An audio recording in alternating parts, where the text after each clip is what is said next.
2월 첫째 주일입니다. 2월 4일이고 입춘입니다. 입춘은 24절기의 첫 번째 절기죠.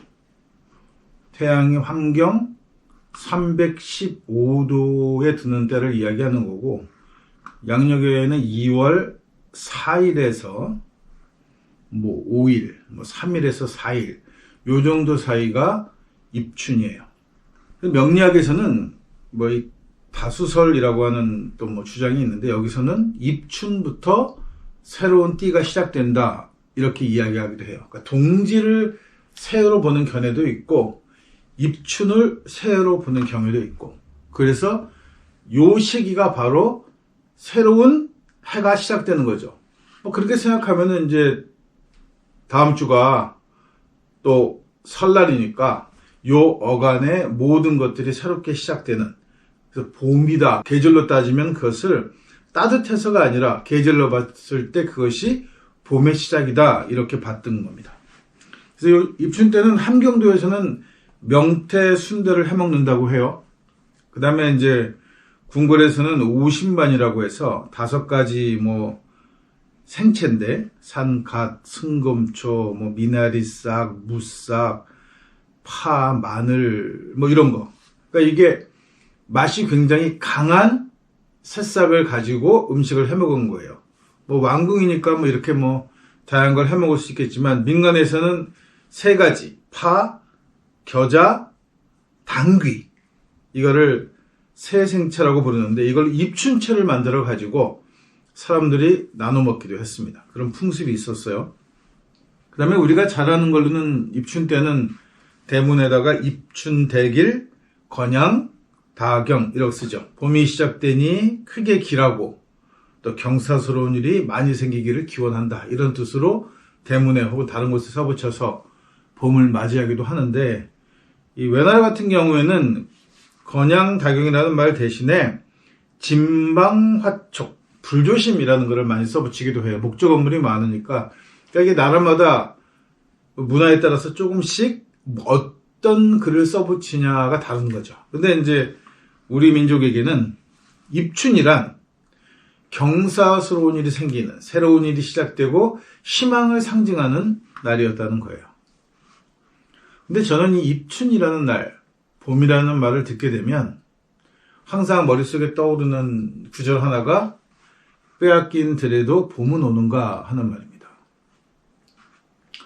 우리는 상당히 위침을 많이 당한 민족이고, 그 다음에 결정적으로 1910년에서 1945년까지 외로부터 식민지 지배를 받았습니다. 그러면서 이 땅에는 봄이 오지 않는 얼어붙은 땅이 된 거예요. 30년 넘게, 40년 가까이. 그러면 그 후로 이 땅에 봄은 왔느냐? 외의 식민지가 끝나면서 이 땅에는 봄이 왔어야 하는데 봄이 오지 않고 미군정, 남쪽은 미군정, 북쪽은 소련군, 이렇게 해서 외세의 군합발이 또다시 이 땅을 짓밟았어요. 겨울이 끝나지 않은 거죠. 그리고 결국은 이 이데올로기의 문제는 남북한이 서로 갈려서 전쟁을 치르게 되는 결과를 낳았습니다. 원인도 여러 가지고 해석도 다양하지만 분명한 거 한 가지 뭐냐면, 남북이, 한 민족이 갈려서, 남북으로 갈려서 서로 적대시하게 되었다는 것만은 명백한 사실이 된 거예요. 많은 사람들이 같은 민족으로 하나의 국가를 만들어가는 염원을 가지고 있는 반면에, 이제는 돌이킬 수 없을 만큼 서로가 서로를 적대시하는 세력으로 자리를 잡았다는 거예요. 그러니까 당연하게 같은 민족끼리 주적이라는 말을 하게 되는 거죠. 이데올로기가 우선일까, 민족이 우선일까? 이건 두말할 여지도 없고 의심할 여지도 없이 민족이 더 중요한 것임에도 불구하고 이데올로기가 앞장서 있단 말이에요. 그 이유는 정치적인 것 때문이에요. 정치 권력을 잡으려는 쪽에서는 기존의 방식으로는 내가 정치에서 영향력을 행사할 수 없어. 이 대표적인 시민혁명이죠. 왕족이 있고 귀족들이 그 권력을 딱 차지해서 혈연적으로 세습하는 관계에서는 내가 아무리 돈을 많이 벌고 성공했다고 하도 귀족이 될 수가 없어. 권력을 잡을 수가 없어. 그러니까 왕족 귀족 제도를 무너뜨리고 시민혁명이라는 이름으로 자본가들이 권력을 잡은 거란 말이에요. 서양에서는. 기존 세력에서 권력을 잡을 수 없는 자들이 이데올로기를 이용해서 새로운 주장을 하죠. 막심도 마찬가지죠. 계급혁명을 주장했지만 사실상 이 노동당을 중심으로 한, 혹은 뭐 북쪽 같은 경우는 김일성 일가를 중심으로 한 몇몇의 소수 독점 정치가들의 독점 정치지, 이게 보편적으로 뭔가 새로운 세계를 열기 위한 건 아니란 말이에요. 이게 정치적으로 사람들이 많이 속는 거예요. 정치란 그런 거예요. 국민을 통제하는 방법일 뿐이지 국민을 잘 살게 하기 위해서 정치를 하진 않는다. 그러니까 동양에서는 주구장창 서양 애들이 왕의, 국가의 이유를, 황제의 존재 이유를, 세력을 확장하고 국가를 왕성하게 국력을 성장시키고 점령하고 막 거대 대제국을 만드는 것을 목표로 했다면, 동양에서는 주구장창 이야기하기를 백성을 위하는 선한 임금에 대한 이야기를, 덕으로 정치하는 덕치 정치를 꾸준히 이야기하는 이유가 있는 거예요. 신분 제도가 바뀔 수 없다면 국민이 잘 사는 방법은 정치가가, 권력가가 덕이 있어야 하기 때문입니다. 욕심과 욕망을 가지고 국민들을 끊임없이 전쟁터로 몰아넣으면서 무언가를 빼앗고 빼앗은 것을 나눠주는 것으로 만족하게 하고 이런 탐욕스러운 국민으로 발전시키는 게 아니라 평화로운 가운데 서로가 서로를 돕고 살아가면서 이웃하면서, 그래서 우리 이걸 홍익인간이라고 하죠. 세상을 널리 이롭게 하면서 더불어 살아가는 삶을 추구하기 위해서는 권력 제도를 바꿀 수 없다면, 정치 제도를 바꿀 수 없다면 기대할 수 있는 건 하나밖에 없다. 정치가와 권력가들에게 덕이 있어야 한다. 이렇게 생각했던 게 동양인 거죠. 근데 세상은 그렇게 흘러가지 않았습니다. 특히 한반도에서는 그게 더 심각한 문제가 됐죠. 외세의 침입을 입어서 이제는 그 외세를 등에 업고 정치적 권력을 잡고 싶어하는 자가 있었어요. 이승만이죠. 그러니까 반공 이데올로기를 앞장세웠어요. 공교롭게도 2차 대전 말기에 공산주의와 이 자본주의가 둘이 대립하면서 냉전 시대에 접어들기 시작했단 말이에요. 그걸 이용해서 결국 남북은 서로 갈려서 남은 남대로 북은 북대로 권력을 차지했단 말이죠. 국민들은 무슨 잘못이 있습니까? 내 형제인데 떡 한반도로 반으로 갈라놓고 오고 가지도 못하게 하고 만나지도 못하게 했어요. 이거 만나게 해준 걸 무슨 큰 선심이나 쓰듯이 대대적인 광고를 하면서 뭐 남북 이산가족 찾기는 이런 정치쇼를 했단 말이에요. 아니 국가가 뭔데 한 가족과 한 국민이 만나는 것을 막을 수 있다는 거죠? 이데올로기로? 간첩죄를 뒤집어 씌워가면서 서로 만나면 못 만나게끔 통제하고, 지금도 그렇잖아요. 당연하지 않습니다. 이 문제는 정치적으로 잘못된 문제들, 권력가들이 가지고 있는 권력을 유지하기 위한 수단으로 이용되어 왔던 것들을 그냥 그대로 답습하는 거예요. 여기에 반대하면 반민족자가 되는 거고 범법자가 되는 거고, 서슬 시퍼럼 국가보안법인가? 뭐 그런 너절한 법이 있어가지고 뭔가 정권에 대해서, 정치에 대해서, 이데올로기에 대해서 반대하면 빨갱이로 몰아가지고 잡아 죽이는 얘를 계속하면서 이 정치 체제를 유지시키는 거예요. 정치는 그닥 중요하지 않습니다. 이러니까 항상 우리들은 빼앗긴 들인 거예요. 봄은 아직 오지 않았단 말이죠. 한반도에 봄이 온 적은 없습니다. 봄이 올만 하면 외세가 침략하고, 봄이 올만 하면 이데올로기가 휩쓸고.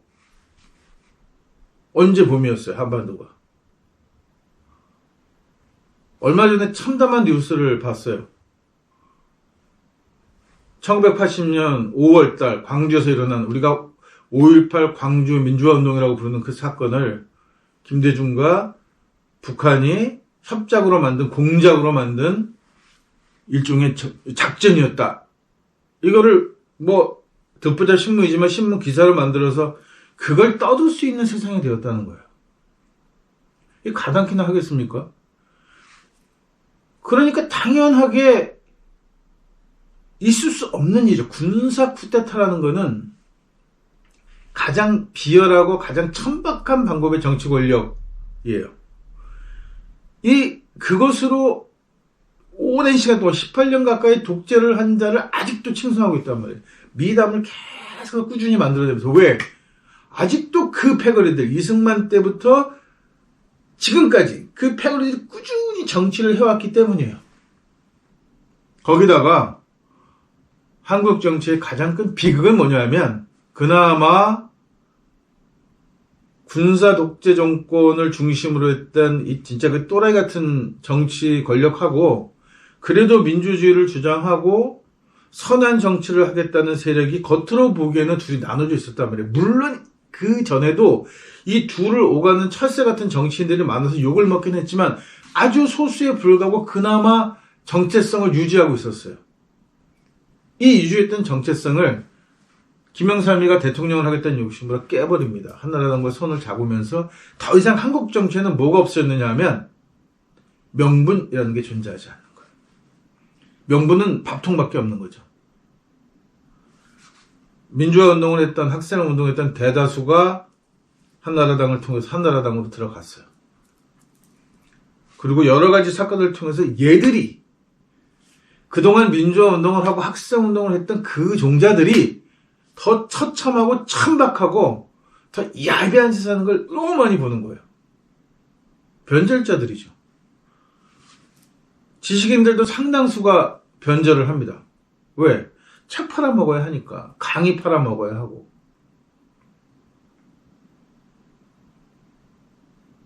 그러니까 개혁주의 정치가들, 특히 노무현 대통령 같았던 그런 양반들이 끊임없이, 김대중 대통령도 그랬고, 끊임없이 국민들에게 정치에 관심을 가져달라 하고 이야기하는 이유가 있는 거예요.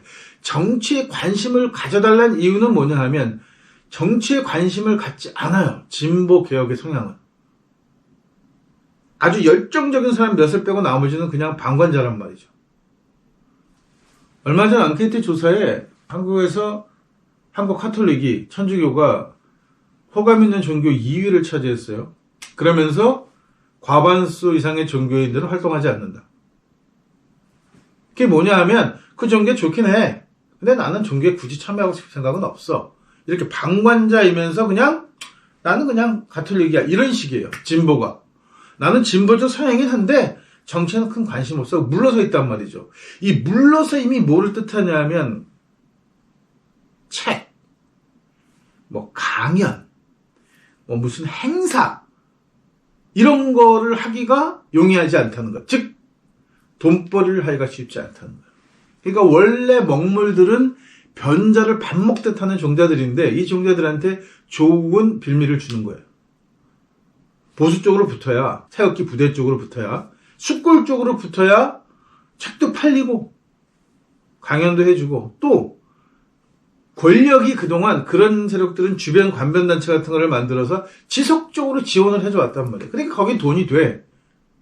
그러니까 진보 모임에 용역 알바비를 받고 뛰는 알바생은 없어도 태극기 부대 노인네들은 거의 태반이 일당 받고 뛰는 알바들인 거예요. 거기는 돈이 있단 말이에요.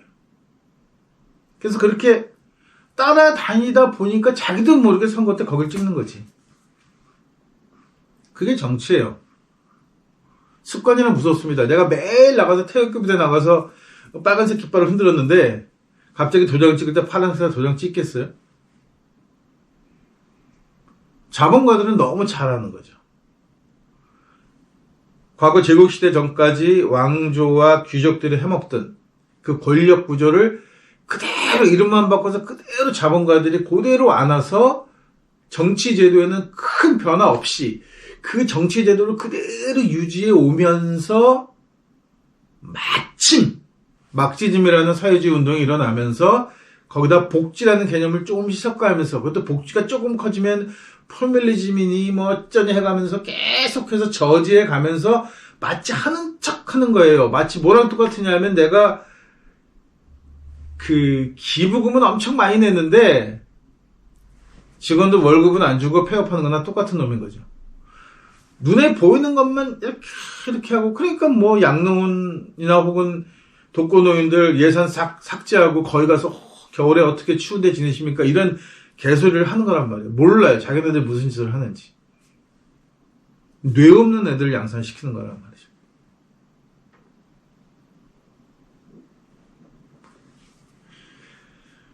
매년 입춘이 될 때마다 소망은 그겁니다. 올해는 빼앗긴 들의 봄이 오면 좋겠다.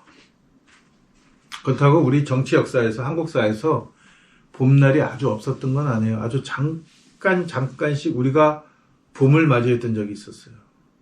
그래서 그 봄에 씨앗을 뿌려서 이제 그 씨앗이 열매를 채 맺기 전에 항상 강한 자의 군홧발에 짓밟히고 자본가들의 군홧발에 짓밟히고 정치가들의 군홧발에 짓밟혀서 제대로 꽃 한 번 피워보지 못하고 시들었단 말이죠. 한국에서. 그래서 올 봄에 2024년 용띠해를 맞이해서 또 한 번 꿈을 꿔봅니다. 올해는 정말 빼앗긴 들에 봄이 왔으면 좋겠습니다.